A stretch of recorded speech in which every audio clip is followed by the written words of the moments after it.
So nandito tayo ngayon sa Elijah Seabreeze Resort. So kasama natin yung ating family. So nag-drive tayo from Cavite going here. So around 2 hours. Yan. So pupunta tayo ngayon sa room. Mag-overnight kami dito with my family. And then yan, ito yung restaurant. Mamaya kakain tayo dyan for dinner. And meron din dito samgyup pagka ano. So pakita ko sa inyo yung room namin. Ayan dito. Tapos maganda rin yung swimmingan dito sa beach, no? Ayan. So sa mga yung lot owners natin na nag-avail sa atin ng property before, papakita natin yung beach dyan. So mag-swimming tayo kasama with our family. Dito actually mura lang yung mga room. Ayan, mga family room. Meron din mga ibang klaseng rooms. Dito event hall, ayan, restaurant. Dito swimming pool if you want to swim. Then merong bar, merong samgyupsal, ayan. So yung nakuha nating room is dito. Room 9, family room. Pakita natin. Ayan. So later on, so ngayon kasi is 12 noon. So magla-lunch muna kami. So ito yung room, pakita ko sa inyo. Ayan. So ito siya. Ayan. Tapos yung beach andito. Ayun. Dito nyo yun dyan. Ayan o. Ayan ba? So yung mga properties natin is nandun lang. Yung mga lot owners. So last 4 lots na lang po siya. Ayan, nandyan. So yun yung beach. So yung mga lot owners is meron sila sa future beach access, no? But if you want to go here in the resort is meron kayong 20% lifetime discount if you want to go on day tour or overnight here. Yan. Actually mura lang naman, hindi naman siya ganun kamahal. And maganda yung amenities dito. Tapos meron din ito, samgyupsal, pwede kayo mag-samgyup, merong bar, restaurant. Ayan. So kung kasama niyo yung family nyo is maganda dito mag overnight, no? Actually. And may ikutan natin yung beach. So maganda yung beach dito. Pwede ka rin mag renta ng bangka if you want to go to Little Boracay, mag-swimming, mag-snorkeling. Yan. So depende na sa inyo. Pero actually yung beach dyan okay na rin naman, approved na din. So maganda. So ngayon tingnan muna natin yung room para makita nyo. Kasama ko sila mama ko, kapatid ko. Ayan. Tapos yung mga lot owners natin andun. So sa future pag natapos na ma-develop, pag nagkaroon kayo dito ng small house or what, kung anong plano nyo sa property nyo is andyan lang mismo yung dagat. So approved na approved. And malapit lang siya from Tagaytay is 1 hour lang siya. So pakita mo natin yung room natin. Ayan siya. Ito. So ito yung ating room. So ayan, ayan. Hi, so ito yung ating mother, sister, tsaka brother. Hello. So kita nyo yung room nila. Ayan. Kung mag-avail kayo ng overnight, ito yung isa sa mga family room. Tignan nyo naman. Napakalinis. Ayan o. 4 na kama. Merong ref. Tapos may ganito, yan, mga gamit din. Tapos yung CR is napakaganda. Tignan nyo naman. Wow. Ayan. So, approved na approved. Ayan. So, marami pa actually yung klase ng room. Merong for couple room lang, may family room. Merong pang mas malaking klaseng room for barkada. So, different rates. I-message nyo lang sila sa Facebook page nila para makita nyo yung mga rates. Ayan. So dito muna kami papahinga and later on is magsi-swimming tayo doon. And ipapakita ko rin yung restaurant. Guys, magsi-swimming muna kami sa swimming pool. Mamaya doon kami sa beach. So 1 PM ngayon, di ba? O yan, nakapuhis kami. Mamaya, gusto nyo, lakad muna tayo sa beach. Tingnan natin. Tara guys, ikutin muna natin yung beach. Ayan yung pool. Diyan kami yung pool. O yun, para daw ano. Actually dito guys, pag weekend, meron dyan nagla-live band. Nagla-live band dyan. Tapos yan, meron dyang bar. Ayan. Bukas yan. Tapos yan yung pool dito. Ayan. Alright. So tara, ikutin muna natin yung beach. Meron ditong fish pond. Ayan. Pwede kayo dito mag-fishing. Tapos yung mahuli yung tilapia, bangus, hipon, kikiluhin. Tapos pwede nyo lutuin or ipaluto. Ayan. So babayaran nyo na lang kung ilang kilo yun. Ayan o. Ayan o, lalaki ng isda o. Ayan ko, kita. Ayan. So isa pa na kami sa beach. Tapos yung beach access guys, yan, sa mga lot owners, doon yung magiging daan. So mga congrats sa mga lot owners. So last 4 lots na lang siya guys. Pwede rin kayo mag-rent ng mga kubo. Ayan o, diba? Dito aircon, kubo. Ayun barkada. Ayun barkada pagka full ano kayo barkada. Ayan dyan. Ito yung mga kubo. Ayan, pwede kayo mag-rent dito. Ayan. So mura lang naman yung kubo dyan. And tapos ito, low tide siya ngayon. Ayan, ganyan siya pag low tide. Pwede rin kayo mag-camping dito sa mangrove forest. Yan, pagka overnight camping. Ayan guys. Tapos meron ding mga ihawan dito, tsaka lutuan, CR. Ayan. Tapos yan, pwede tayo maglakad guys dito. Ayan, low tide. Ayan. Tapos pagka gusto nyo pumunta doon sa may sandbar, meron dyan Kilitisan Sandbar. Ayan. Tapos pwede kayo mag-rent dyan ng mga balsa, ayan, ng mga boat. Ayan, kung gusto nyo mag-island hopping. Ayan. Pero ngayon, ayan, ganito siya, low tide. Pag high tide kasi hanggang dito yung tubig. So perfect siya sa mga kids kasi hindi ganun kalalim yung beach dito. Tapos malinis, yan, white sand talaga siya. Tapos hindi siya biglang lubog. Kahit hanggang dyan ka hanggang dito lang yung tubig. Ayan, yung kapatid ka guys, nagtitingin siya ng mga fish. Ayan yung mangrove forest. Ayan. Tingnan nyo naman yung beach guys pag low tide. Ang ganda mag-walking. Ayun, napakalinis. May mga fish, no? Tapos doon yung sandbar. Ayan. Ayan, no? Ganda. Pag nandun na kayo sa may banda doon, ang lalim na ng water hanggang dito na. So dito, kapag high tide hanggang dito. So good na good siya. Pwede ka maglubog-lubog. Safe na safe. Tsaka wala siyang yung mga bato-bato na alam mo yun, yung nakakasugat. Wala. So dito tayo sa may dagat. So umuulan na. Ayan. Napakalinis guys. So tingnan nyo naman yung dagat. Ayan, oh. Tingnan nyo naman, ang linis. Saka talagang maganda siya for kung may mga kasama kayong bata. Mahilig na mga maglaro sa mga may isda, crabs. Ang dami dito. Pero wala siya yung mga masakit sa paa. Ayan, oh, kikita nyo naman. Ang daming mga isda dito guys. Grabe. Lamig lang kasi naulan. Yes, so pasok na pasok siya for investment. Ganda talaga. Ganda, oh. Ayun, maraming mga batuhan dun, oh. Okay, so nagpahinga muna kami. Ito yung doon kami naglakad. Teka, saan na ba yun? Ayun na doon. So pahinga muna kami sa balsa. Pwede nyo i-rent to sa dun sa may resort. Oo, pwede. May swimming naman kami sa swimming pool. Tapos pag nagutom ng dinner, kakain sa restaurant dyan sa Seabreeze. Mura lang naman dyan. So yung mga clients sa future, pwede kayo dito kumain. Tapos yan, dito swimming kayo dyan. Access nyo yan kasi ilang owners kayo pag may bahay na kayo dyan. So yan guys, swimming muna kami dito sa pool, sa resort. Ayan, oh. So pwede kayo mag-slide doon. Ayan. So kapag weekend dito, maraming tao. So ngayon is Wednesday, kaya hindi gaano karaming tao. Pero pag weekend, dami dito lalo pag mga Sunday tsaka Saturday. Oh. Ba, ayos yung pansit mo ha. O pag gusto Si Mama. hot sauce yata ito eh. Ba, ganda oh. Ay, ano ba ito, hot sauce? Yes, boss. Ba, pang pizza, pang pizza. Ayun oh. Sarap ng pizza oh. Thanks ko dyan. Sarap ba? Sarap. Ba, pizza. Ano si Jassy no? Pansit. Ito wedges. Ito pizza. Ayan oh. Sarap.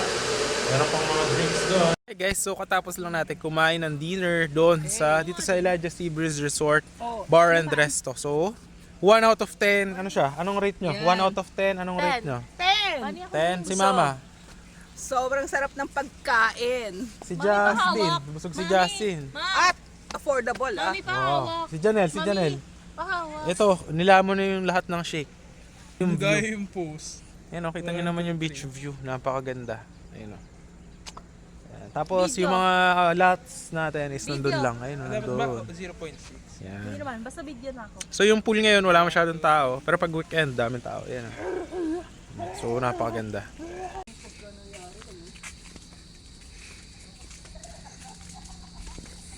Hi guys! Welcome back to my channel, and for today's video, andito po tayo sa Batangas, and meron po tayo dito napakaganda na mga beach property po. Katabi lang siya ng white sand na beach. So ito po yung ating, ito pa may resort din sa tabi. Ayan po, parkingan po dito.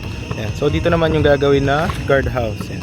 Ito po is going to Barangay Road. Pag diniretso nyo po yan, around 3 to 4 minutes is highway na po. Then from Tagaytay is exactly 1 hour. Ayan. So depende na po yan kung traffic or rush hour. Ayan. So pupunta po tayo, ipapakita ko sa inyo yung mga available lots po natin. Ayan. Alright. But habang naglalakad tayo is ipapakita ko sa inyo yung drone shot na itong property na to para makita nyo kung gaano siyang kalapit sa beach and gaano kalaki itong property na to. So yun, papakita ko yung drone shot in 3, 2, 1. Ito po yung video na yan.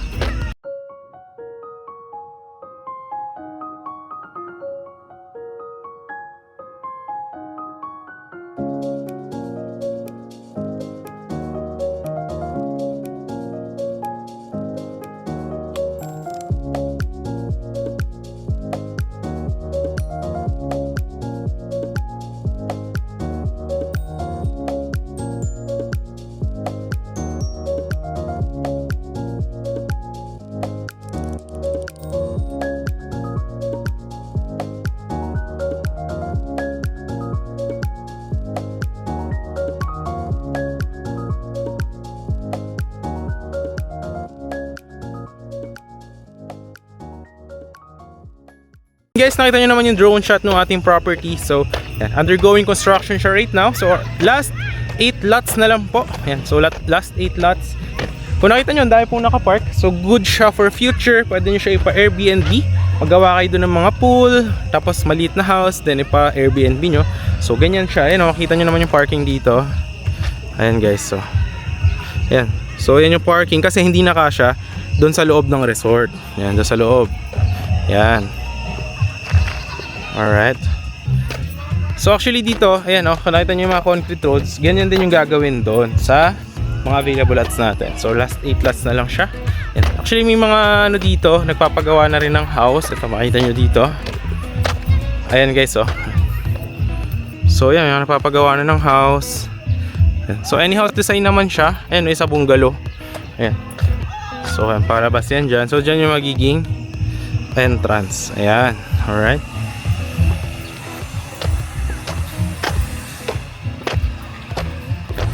Alright. So tara, ikutin natin guys para makita nyo. So right now is 5 PM po. 5 PM in the afternoon. Ayan. So medyo mainit din kasi it's summertime. Ayan.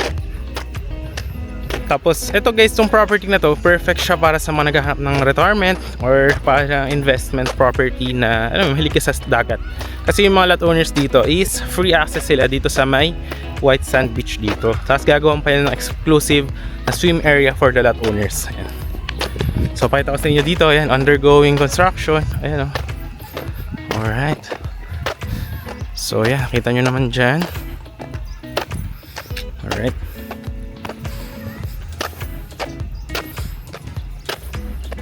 So guys, yun doon, diba doon yung entrance. Yan dyan yung guardhouse. Dito yung pasukan pag sa future pag may guardhouse na yan. Yung resort nandyan sa tabi, diba? Yan. So ang mga lot owners is from their property, ang access nila papunta sa beach is going here. Yan.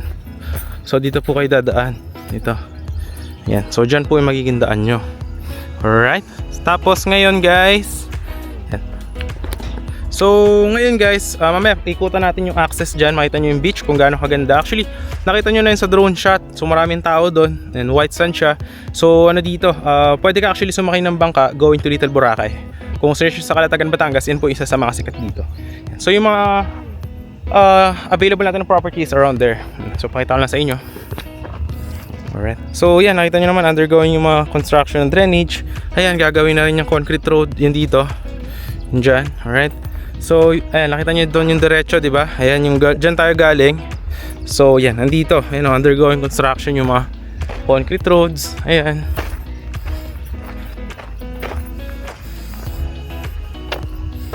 Alright. Ayan yung pinakita ko sa inyo kanina na house, yung napapagawa. Ayan.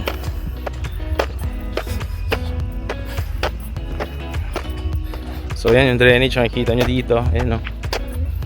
Alright. So, tinatapos yung mga concrete roads. Ayan.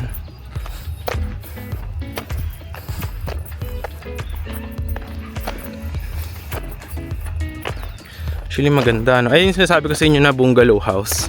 Ayan. So yung client nagpagawa siya ng bungalow house niya. Ayan. Ayan. So maganda din, no? Ayan. Alright. So ayan. So dito, yan. So yung mga available natin na lots, guys. And so nakita nyo yung development. Ayan. So doon yung access sa beach, di ba? Ayan, dyan. So yung available lots natin, onti na lang do. So last 8 lots. So meron dito, ayan, meron dyan, around there, yan sa gitna banda. Yan sa may gitna banda. Eh nandun sa likod, meron din. Available banda doon sa likod. So malapit lang actually siya kung gagaling ka ng beach. Ayan. So maganda, no, lakaran natin para makita nyo din.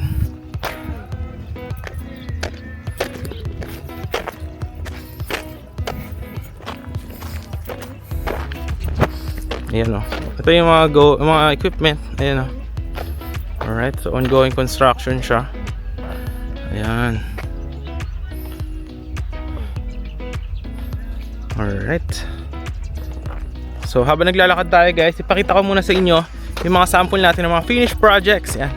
Kasi nakita nyo dito, ayan, mga concrete road. Ano ba yung mga sample natin projects para makita nyo yung mga house design nila. Ayan. So papakita ko yan dito in 3, 2, 1 habang nilalakad tayo. So here is the finished projects.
So ayan guys, nakita nyo naman yung mga finished projects natin. So yun, ganun siya.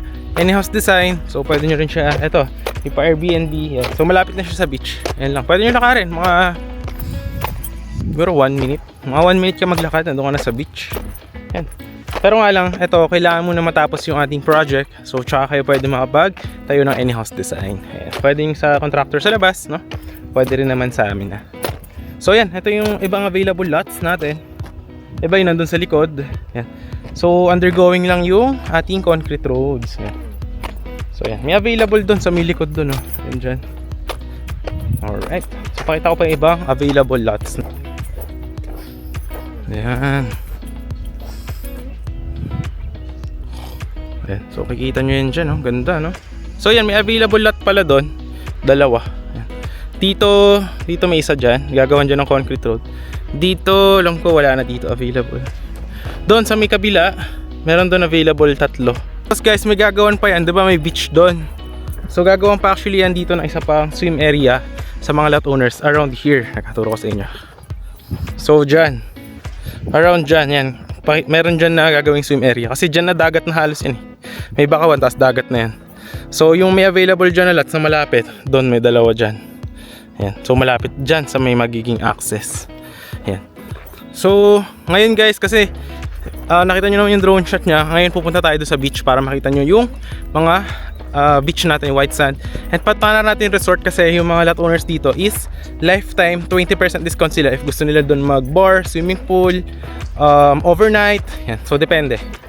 So yan, pwede nyo yun i-avail. So punta na natin yung beach para makita nyo na. Kasi ito lang naman din yung available dito, yung meron dito sa site natin. Yan. So punta muna tayo doon. Let's go. So dito tayo guys galing. Yan, doon sa may property. Yan. So dito yung access ng mga lot owners. Yan. So dito yung access nyo papunta sa beach. Yan. Pero may gagawin pa na isa pang swim area sa mga lot owners banda doon. Exclusive lang. Ito kasi sa resort. Yan. Ito yung access nyo.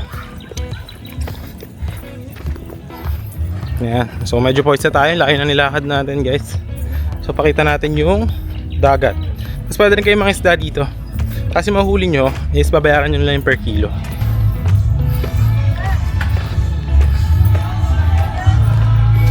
Ayan. So may mga showeran. Ayan. Daming tao ngayon sa swimming. Ayun o.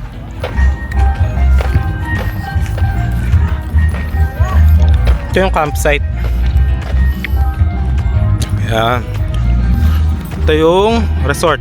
Ayan. Ito yung pwede kayo mag-fishing. Ito, dito. Ayan.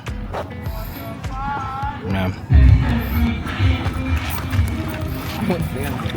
So maganda siyang investment. Sa future, pwede mo pa Airbnb yung property mo kasi maraming tao dito. Lalo pag weekends. Yan. Ito yung dagat. Yan. Diba maganda?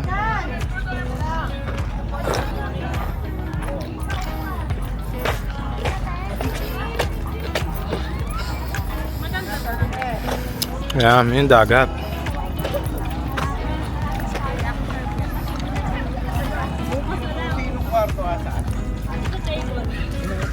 So, yun yung ating property tour for today. Yan, ito yung so maraming tao dyan sa may resort. May restaurant din dyan and bar. Yan. Ito yung beach. Yan. So kita nyo naman maraming tao. Yan. Lalo pag weekend, Saturday, Sunday, marami dito. Yan. So pakita ko ulit sa inyo. Ito siya. Ayan. So malinis yung dagat dito guys. Ayan o. Pwede rin kayo mag-campsite doon, mag-overnight. Yun lang yung ating video for today guys. So maraming salamat sa panonood. And if you are interested, message me on Viber or WhatsApp.